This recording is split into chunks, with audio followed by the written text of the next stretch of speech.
Olá pessoal, tudo jóia? Esse vídeo vai trazer um breve resumo sobre segurança pública no Brasil, tá? Então, é um tema bem forte e complicado, né? Para se discutir, para falar sobre, tá? Então, ele também é um tema que está o tempo todo, né? Em pauta aí e aparecendo na imprensa brasileira, tá? E com isso traz uma sensação de insegurança, né? Somada ao medo. E esse medo, ele está presente aí na vida de grande parte da sociedade civil brasileira. Principalmente concentrado nos grandes centros urbanos, onde é que ele aflora mais, onde é que ele é mais perceptível. Né? Não que em centros urbanos menores ele não exista, mas ele não é tão expressivo nesse sentido, tá? Assim como o acesso à saúde, à educação e à moradia, né? A garantia então de ir e vir com segurança, ele é um direito fundamental previsto pela nossa Constituição de 1988, né? E é um dever do Estado assegurar a segurança, assegurar políticas públicas, né? E aí a gente precisa analisar então quem é que é o responsável por essa segurança pública no nosso país. Segundo então o artigo 144 da Constituição, a segurança pública ela é um dever do Estado, direto, né? E como um direito e responsabilidade de todos. E ela é exercida, então, para a preservação da ordem pública e da incolumidade. O que é incolumidade?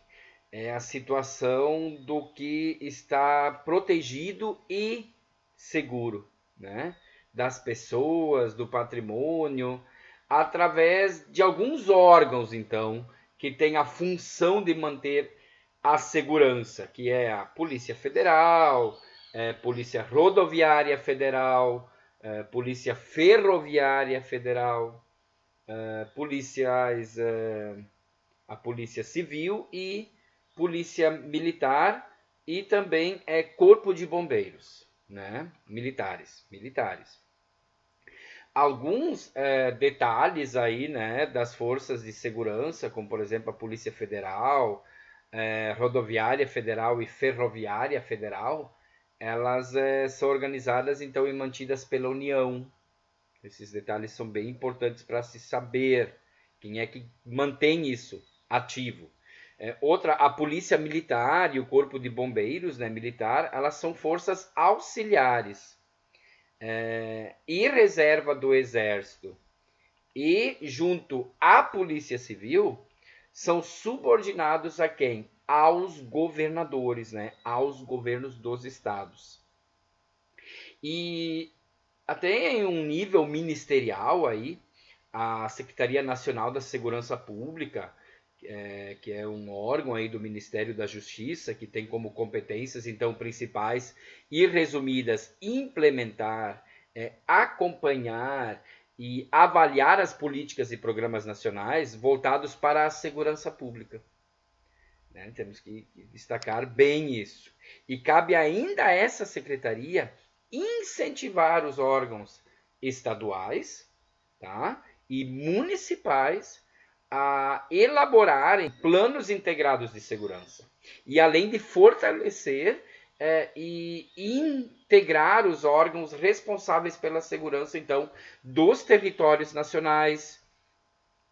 E ainda, destacando em cima disso, né, segundo a Constituição Federal, o policiamento das ruas e a manutenção da segurança, eles são tradicionalmente conferidos então à polícia militar, que faz a segurança diária, então, né, no ir e vir da população, tá?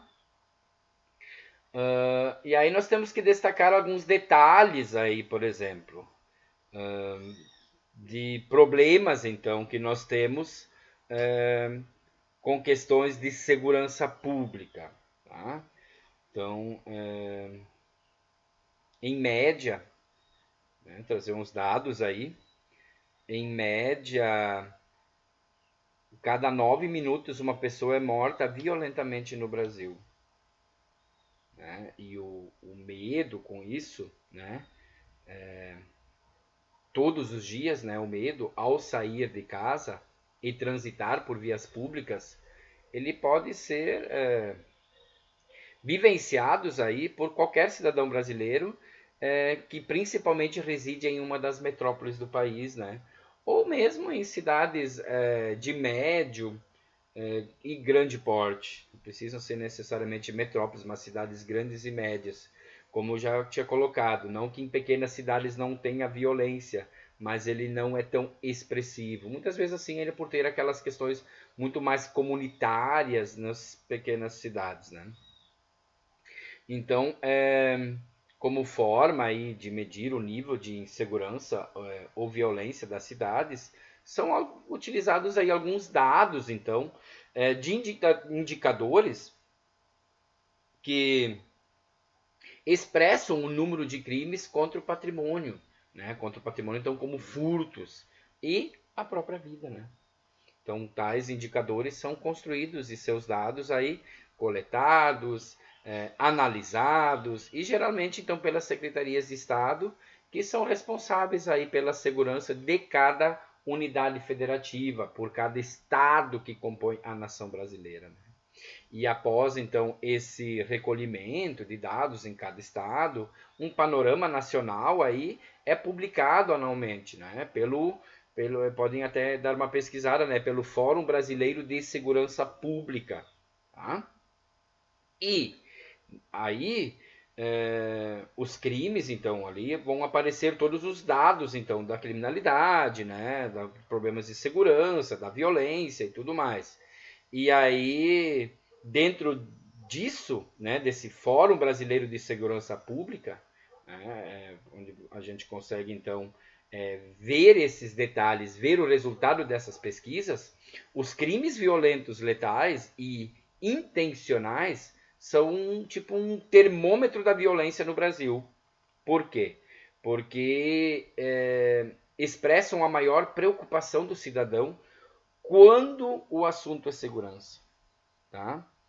E aí vou recomendar aí também mais uma recomendação que vocês pesquisem os números e dados sobre crimes violentos no Brasil, né? São alarmantes, tá? São alarmantes. Tá? E aí dentro disso a gente também pode levantar uma outra questão ainda, né? Quem é que mata e quem é que morre, né? No Brasil? Com tudo isso, né? Com toda essa violência, com criminalidade. 70 para aí o pequeno dado assim, né? 71% das vítimas de homicídio no Brasil são pessoas negras. O perfil de quem mata e morre no país é o mesmo: homens negros com baixa escolaridade e renda, moradores de periferia e com idade de até 29 anos. E além disso, muitos especialistas dizem que tais crimes geralmente estão relacionados ao tráfico de drogas e atuação de facções criminosas. Tá? Esses detalhes aí vocês encontram no site politize.com. Tá? E a construção social do nosso país, né, se correlaciona aí ao problema da segurança pública nacional. Não podemos esquecer isso, né? Assim como o perfil dos principais atores envolvidos. Então, por exemplo, no ano de 1888, vamos resgatar aí um pouquinho da história, a escravidão foi abolida no Brasil. Tá? Então, a população que até então escrava foi liberta. Mas não foram criadas políticas públicas de inclusão e trabalho para a comunidade negra. Então aí, né, é só reparar aí então nos empregos, por exemplo, que não exigem tanta qualificação e consequentemente pagam salários menores. Eles são ocupados em sua a maioria, né, por negros. infelizmente. E ainda existe uma falha, então, do Estado em fornecer acesso digno à moradia, escolas e serviços básicos e de direito dos cidadãos. E somando a isso, a criminalização dessas pessoas, ela praticamente foi naturalizada, fazendo com que as periferias se tornassem como o único refúgio, né? Então, ainda nós, com isso, nós ainda podemos fazer outros recortes, né, na violência no país, como os feminicídios, né, os assassinatos brutais contra a população LGBT e as mortes relacionadas às policiais civis e militares. Em um ranking, por exemplo, mundial de 83 países, o Brasil ocupa a quinta posição em homicídios femininos, onde a maioria são mulheres negras. Foram 4.606 mulheres assassinadas em 2016, tá? Além de 49.497 casos de estupros registrados. A gente sabe que muitos casos não são registrados. No que diz respeito à comunidade LGBT, ocorre um assassinato por dia relacionado à homofobia. E além disso, nós somos o país que mais mata transexuais no mundo. Tá? Então, e também mais um detalhe temos que trazer: em 2016, 453 policiais civis e militares brasileiros foram vítimas de homicídio. E no mesmo ano, 4.222 pessoas foram mortas durante ações, então, desses órgãos policiais. Então, essa instituição brasileira é a que mais mata e também é a que mais morre no mundo. Então, eu acredito que esteja na hora de rever as condições da sociedade, as condições de acesso a todas as políticas públicas, né? De rever, né, as ações, a qualidade, né, de acesso dos habitantes da nação. Para quê? Para impedir que a violência continue sendo algo enraizado e naturalizado pela população e centralizada a determinada parcela da população. Também temos que rever isso. Então, por isso que as políticas públicas não adianta só pegar a política pública de segurança, investir em determinado setor para resolver o problema. Não. Nós temos que parar o problema na raiz, dar acesso igual para todos, melhorar a qualidade de vida, melhorar a qualidade de acesso das nossas crianças à escola de qualidade, para que possam ter a possibilidade de competir e de melhorar a sua situação socioeconômica. E aí, automaticamente, vai vir o que junto? Qualidade, né? Vão cair os índices da criminalidade. Com certeza. Forte abraço.